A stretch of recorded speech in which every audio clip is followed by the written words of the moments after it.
নমস্কার বন্ধুরা, education and educare YouTube চ্যানেলে তোমাদের সকলকে স্বাগত। আমি সুমিতা। আমি আমার ইউটিউব চ্যানেলটিতে এডুকেশন সাবজেক্ট নিয়ে ক্লাস করাই।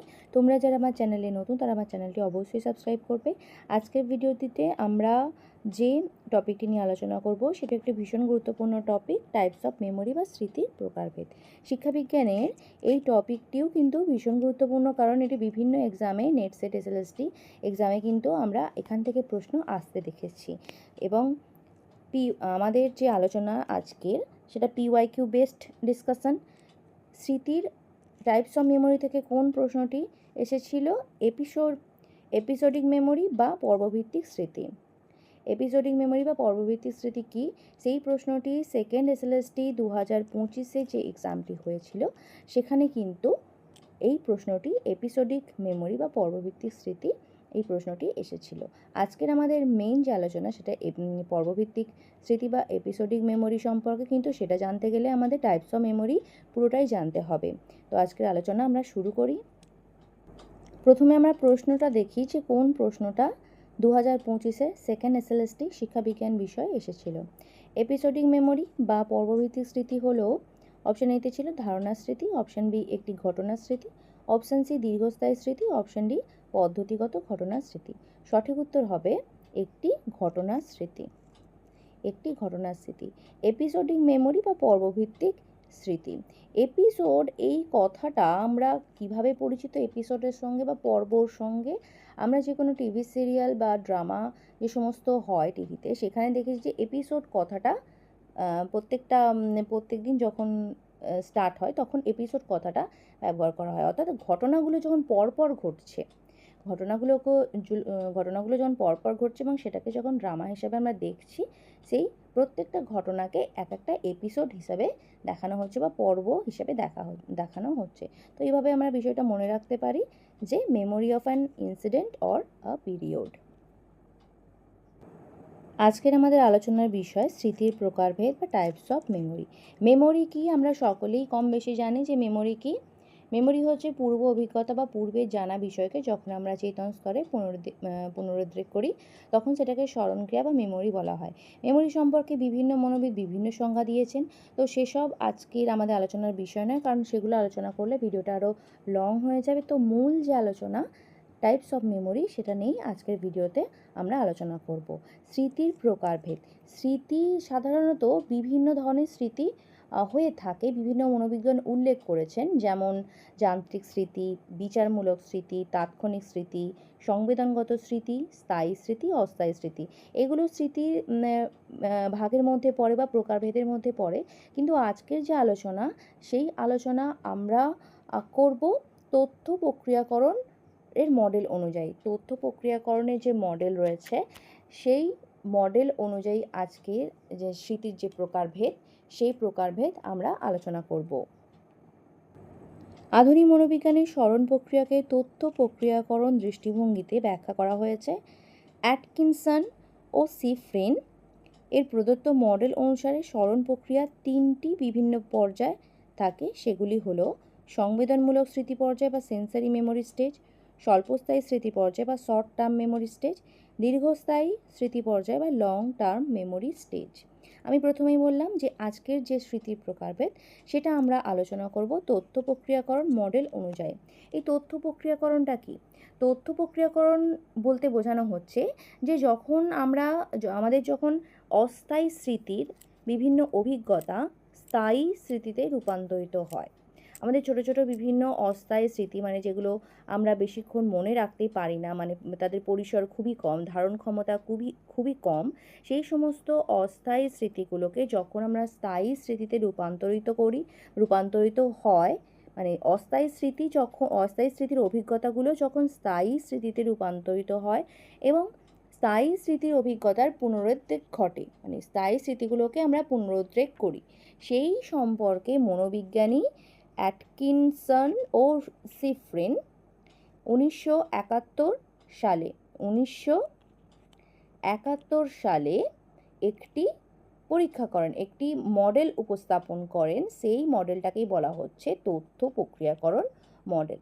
সেই তথ্য প্রক্রিয়াকরণ মডেল অনুযায়ী স্মৃতি যে সংগঠিত হয়, মানে স্মৃতি মেমোরি যে প্রসেস, সেই প্রসেসটা কিভাবে সংগঠিত হচ্ছে? সংবেদন মূলক স্মৃতি পর্যায়, স্বল্পস্থায়ী স্মৃতি পর্যায়, দীর্ঘস্থায়ী স্মৃতি পর্যায়। তো sensory memory stage, long term memory stage, short term memory stage এবং লং টার্ম মেমোরি স্টেজ। সেই হিসাবে স্মৃতিকে কি বলা হচ্ছে? সংবেদনমূলক স্মৃতি, স্বল্পস্থায়ী স্মৃতি এবং দীর্ঘস্থায়ী স্মৃতি। আজকে আমরা এই তিনটি স্মৃতি সম্পর্কেই আলোচনা করব। সংবেদনমূলক স্মৃতি পর্যায় বা সেন্সরি মেমোরি স্টেজ বা তাৎক্ষণিক স্মৃতি বলতে কি বোঝানো হচ্ছে? প্রথম যে স্তর সেটা হচ্ছে সংবেদনমূলক স্মৃতি পর্যায়। তথ্য প্রক্রিয়াকরণের প্রথম স্তর হলো সংবেদন স্মৃতি পর্যায় বা সেন্সরি মেমোরি স্টেজ। জ্ঞানের মাধ্যমে আমরা যে সংবেদন গ্রহণ করি তা স্নায়ুতন্ত্রের মাধ্যমে মস্তিষ্কে প্রবেশ করে এবং সেখানে প্রাথমিক তথ্য বিশ্লেষণ হয়। জ্ঞানের মাধ্যমে আমরা যে সংবেদন গ্রহণ করি, অর্থাৎ আমাদের যে পঞ্চেন্দ্রিয় আছে, পঞ্চেন্দ্রিয়, সেই পঞ্চ ইন্দ্রিয়র মাধ্যমে উদ্দীপকগুলো যখন আমাদের সংবেদন সৃষ্টি করে, সেই সংবেদন স্নায়ুতন্ত্রের মাধ্যমে মস্তিষ্কে যায় এবং সেখানে প্রাথমিক তথ্য বিশ্লেষণ হয়। এই তথ্য স্নায়ুকেন্দ্রে অর্থহীনভাবে অতি অল্প সময়ের জন্য, অর্থাৎ প্রায় 1 সেকেন্ডের মতো অবস্থান করে এবং মস্তিষ্ক সেগুলোকে বিশ্লেষণ করে। কিছু তথ্যকে অর্থবহ করে তোলে, অধিকাংশ তথ্যই বিস্মৃতিতে চলে যায়। স্মৃতির এই পর্যায় হলো সংবেদনমূলক স্মৃতি পর্যায়। স্মৃতির এই পর্যায়কে অনেক মনোবিদ তাৎক্ষণিক স্মৃতিও বলেছেন, অর্থাৎ ইমিডিয়েট মেমোরিও বলেছেন। বিষয়টা কি, যে যখন আমরা আমাদের পঞ্চেন্দ্রিয়ের মাধ্যমে, ধরো আমাদের চোখ দিয়ে আমরা কিছু হঠাৎ দেখলাম, আমরা একটা পাখি দেখলাম, সেই পাখিটা যে উড়ছে সেটা আমরা দেখছি, সেই সংবেদনটা আমাদের মস্তিষ্কে যাচ্ছে এবং মস্তিষ্ক বলছে যে পাখি উড়ছে। এবার সেই পাখি ওড়ার যে স্মৃতিটা, সেটা অর্থহীনভাবে অল্প সময়ের জন্য, প্রায় 1 সেকেন্ডের মতো আমাদের মস্তিষ্কে অবস্থান করছে এবং এখানে যে বলা হচ্ছে কিছু তথ্যকে অর্থবহ করে তোলে। কিছু তথ্যকে কীভাবে অর্থবহ করে তুলছে? পাখি ওড়ে, এই যে তথ্যটা আমাদের অর্থবহ আমাদের মধ্যে রইল, কিন্তু বাকি যে আমরা দেখলাম পাখি উঠছে, এই বিষয়গুলো আমাদের বিস্মৃতিতে চলে গেল, মানে আমরা একেবারে ভুলে যাই। এই ধরনের স্মৃতিকে বলা হচ্ছে তাৎক্ষণিক স্মৃতি বা সংবেদনমূলক স্মৃতি পর্যায়। সংবেদনমূলক কেন? কারণ এটা পঞ্চেন্দ্রিয়ের মাধ্যমে উদ্দীপকগুলো আমাদের সংবেদন সৃষ্টি করছে, সেই কারণে সংবেদনমূলক স্মৃতি বা সেন্সরি মেমোরি স্টেজ বলা হচ্ছে। এরপর হচ্ছে ক্ষণস্থায়ী স্মৃতি বা শর্ট টার্ম মেমোরি। তথ্য প্রক্রিয়াকরণের মডেলে দ্বিতীয় যে পর্যায়, সেটি হচ্ছে তথ্য প্রক্রিয়াকরণ মডেলের অনুসারে দ্বিতীয় যে পর্যায়, মানে স্মৃতির দ্বিতীয় পর্যায় হচ্ছে স্বল্পস্থায়ী স্মৃতি বা ক্ষণস্থায়ী স্মৃতি বা শর্ট টার্ম মেমোরি।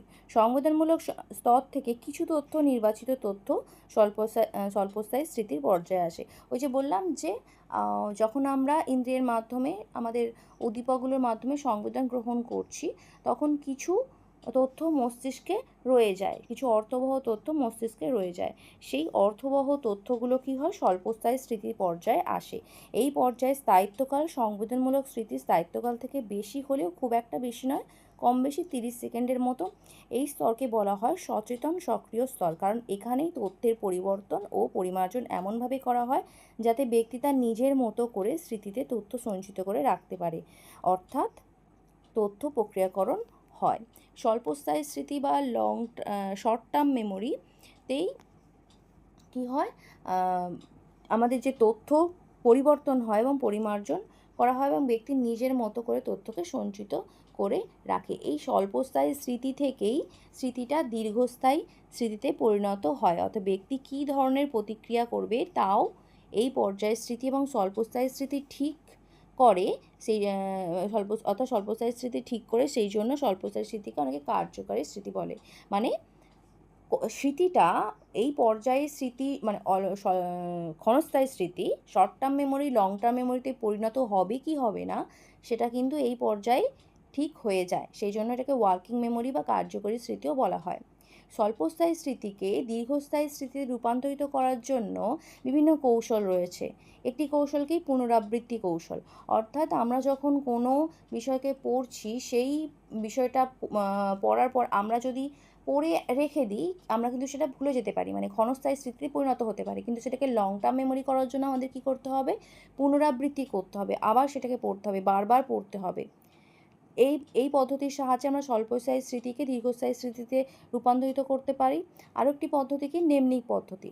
নেমনিক পদ্ধতির মাধ্যমে আমরা প্রথম অক্ষরগুলো ব্যবহার করে আমরা কোনো জিনিসকে মনে রাখতে পারি। যেমন যেমন আমরা সূর্যরশ্মির যে রং অর্থাৎ রামধনু, রামধনুকে আমরা বেনিয়াসহ কলা, বেনিয়াসহ কলা এই যে প্রথম অক্ষরগুলোর মাধ্যমে আমরা সহজে মনে রাখতে পারি। এটা হচ্ছে নেমনিক পদ্ধতি, অর্থাৎ স্বল্পস্থায়ী স্মৃতিকে এই দীর্ঘস্থায়ী স্মৃতিতে আমরা বিভিন্ন পদ্ধতির সাহায্যে সেগুলোকে দীর্ঘস্থায়ী স্মৃতিতে রূপান্তরিত করতে পারি। শেষ পর্যায়ে কোনটি? দীর্ঘস্থায়ী স্মৃতি। তথ্য প্রক্রিয়াকরণের শেষ বা অন্তিম পর্যায় হচ্ছে দীর্ঘস্থায়ী স্মৃতি বা লং টার্ম মেমোরি। এই স্তরে যে সকল তথ্য পৌঁছায় তা সাধারণত দীর্ঘস্থায়ী হয়। এই পর্যায়ে পরিসর অনেক বেশি হয়। এই স্তরে যেসব তথ্য থাকে সেগুলো সম্পর্কে আমরা সচেতন থাকি। অতিশীঘনের ফলে দীর্ঘস্থায়ী স্মৃতিতে তথ্যের সংরক্ষণ অনেক মজবুত হয়। কম্পিউটারে যেমন হার্ড ডিস্ক থাকে, সেখানে কম্পিউটারে তথ্যগুলি স্থায়ীভাবে সংরক্ষণ করে রাখা হয়, তেমনি মানব মস্তিষ্কে দীর্ঘস্থায়ী স্মৃতিতে তথ্যগুলি তুলনামূলকভাবে সুস্থায়ী রূপে অবস্থান করে। আমরা কি জানলাম যে সংবেদনমূলক যে স্তর রয়েছে, সংবেদনমূলক স্তরে কিছু অর্থবহ তথ্য মস্তিষ্কে সঞ্চিত থাকে। সেই অর্থবহ তথ্যটা স্বল্পস্থায়ী স্মৃতিতে যায় এবং সেখানেই ঠিক হয়ে যায় যে স্বল্পস্থায়ী স্মৃতিটা দীর্ঘস্থায়ী স্মৃতিতে পরিণত হবে কি না, এবং বিভিন্ন পদ্ধতির সাহায্যে সেটা পুনরাবৃত্তি হোক বা অতিশীঘন হোক বা নিম্নি পদ্ধতির সাহায্যে সেটা দীর্ঘস্থায়ী স্মৃতিতে রূপান্তরিত হয়।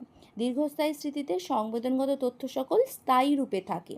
স্বল্পস্থায়ী স্মৃতিতে অল্প পরিমাণে তথ্যগুলো সঞ্চিত থাকে, কিন্তু দীর্ঘস্থায়ী স্মৃতিতে অসংখ্য এনকোডেড বস্তু, মানে সংকেতায়িত বস্তু, সেগুলো বিভিন্ন সংকেতের সাহায্যে, সেটা ভাষাগত সংকেত হোক বা ইমেজের সাহায্যে বা কল্পগত সংকেত হোক, বিভিন্ন বিষয়গুলো সংকেতের সাহায্যে দীর্ঘস্থায়ী স্মৃতিতে জমা থাকে। যেমন এখানে বলা হচ্ছে যে যেমন কম্পিউটারে হার্ড ডিস্কে কোনো তথ্য ভোলে না, স্থায়ীভাবে থাকে, তেমনি আমাদের মানব মস্তিষ্কেও সেই স্মৃতিগুলো স্থায়ীভাবেই থাকে। এইবারে আজকের যে মেন টপিক বা মেন বিষয় বা বলা যেতে পারে যে যেখান থেকে প্রশ্ন করা হয়েছিল আমাদের পরীক্ষাতে বা সেকেন্ড SLSTতে এডুকেশন সাবজেক্টে, সেই জায়গাটা আমরা চলে এসেছি। সেটা কি? স্মৃতিতে ধরে রাখা বা সংরক্ষিত তথ্য দুই প্রকারের হয়। আমাদের যে লং টার্ম মেমোরি, সেই লং টার্ম মেমোরিতে আমরা যখন কোনো তথ্যকে সংরক্ষণ করছি সেটা দুই প্রকারের করছি বা দুটো পদ্ধতিতে করছি। সেটা কি? ঘটনামূলক স্মৃতি বা এপিসোডিক মেমোরি, ভাষা নির্ভর স্মৃতি বা সিম্যান্টিক মেমোরি। এই ঘটনামূলক স্মৃতি কি বা এপিসোডিক মেমোরি কি? মানুষের জীবনে বিভিন্ন সময় বিভিন্ন ঘটনা ঘটে। এই ঘটনাগুলি পরপর সারিবদ্ধভাবে মানুষের স্মৃতিতে সঞ্চিত হয়ে থাকে। নির্দিষ্ট ধারাবাহিকতা বজায় রেখে যে স্মৃতি সঞ্চিত হয় তাকেই পর্যায়ক্রমিক স্মৃতি বা ঘটনামূলক স্মৃতি বলা হয়। মূলত দৃশ্য ও শব্দের মাধ্যমে এই স্মৃতি সঞ্চিত হয়। এর ফলে অনেক দিন আগে ঘটে যাওয়া কোনো ঘটনা মানুষ পর্যায়ক্রমে স্মরণ করতে পারে। ওই যে আমি প্রথমেই বললাম যে যখন আমরা কোনো টিভি সিরিয়াল দেখি যে ঘটনাগুলো পরপর ঘটছে এবং সেটাকে একটা এপিসোডের মাধ্যমে পরপর দেখানো হচ্ছে, এইভাবে আমরা মনে রাখতে পারি যে এপিসোডিক মেমোরি কি? ঘটনার স্মৃতি, অর্থাৎ পরপর যখন কোনো ঘটনা ঘটছে সেটাকে ধারাবাহিকভাবে আমরা যখন আমাদের স্মৃতিতে জমা করে রাখছি এবং সেটা দৃশ্য এবং শব্দের মাধ্যমে, তখন সেটাকে বলা হচ্ছে ঘটনামূলক স্মৃতি বা এপিসোডিক মেমোরি। এবারে আসি ভাষা নির্ভর স্মৃতি কী বা সিম্যান্টিক মেমোরি কী। শব্দার্থিক স্মৃতি বা সিম্যান্টিক মেমোরি হলো মস্তিষ্কের সেই ভাণ্ডার যা কোনো ব্যক্তিগত বা ঘটনাগত প্রসঙ্গ ছাড়াই বিশ্বের সাধারণ তথ্য, ধারণা, শব্দার্থ এবং নিয়মকানুন সংরক্ষণ করে। মানে সাধারণ যে বিষয়গুলো হয় সেই বিষয়গুলোকে আমরা যখন আমাদের মস্তিষ্কে জমা করে রাখি দীর্ঘস্থায়ী স্মৃতিতে, তখন সেটাকে বলা হচ্ছে ভাষা নির্ভর স্মৃতি। এটি মূলত আমাদের স্থায়ী জ্ঞানের ভাণ্ডার বা ভাষা বুঝতে এবং চারপাশের জগৎকে উপলব্ধি করতে সাহায্য করে। পাখির দুটি ডানা থাকে বা 2+2 4 হয়। এই যে সাধারণ বিষয়গুলো, এই যে সাধারণ তথ্যগুলো যখন আমরা আমাদের স্মৃতিতে জমা করে রাখি, যে কোনো তথ্য হোক, ধারণা, শব্দার্থ, নিয়মকানুন, যেগুলো একেবারে কোনো প্রসঙ্গের প্রয়োজন হয় না, আমরা একেবারে মনে রাখি, ঠিক আছে?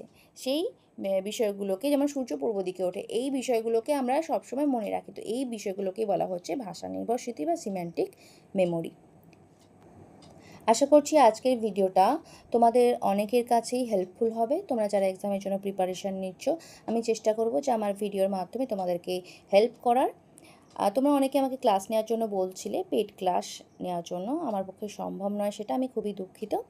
আমি চেষ্টা করব যে নতুন নতুন টপিক নিয়ে বা যে সমস্ত টপিকগুলো তোমাদের প্রিভিয়াস এক্সামে এসেছে বা এসএলএসটি এক্সামে এসেছে সেই সমস্ত টপিকগুলোকে নিয়ে আলোচনা করার, যাতে আমরা বুঝতে পারি যে একটা অধ্যায় বা একটা ইউনিটের কোন একটা ইউনিটের সাব ইউনিটের কোন জায়গা থেকে প্রশ্ন আসে বা এসেছে সেটা আমরা বুঝতে পারি। তো আমাদের বিষয়গুলোকে বুঝতে জানতে অনেকটা সুবিধা হবে। আশা করছি এই ভিডিওটা তোমাদের কাছে হেল্পফুল হয়েছে, এবং আমার চ্যানেলে বহু ভিডিও রয়েছে, সেগুলো কিন্তু তোমরা অবশ্যই দেখবে। চ্যানেলে প্রথমবার এলে চ্যানেলটাকে কিন্তু সাবস্ক্রাইব করতে ভুলবে না, এবং ভিডিওটা তোমাদের বন্ধুদের সঙ্গে শেয়ার করবে এবং অবশ্যই লাইক করবে।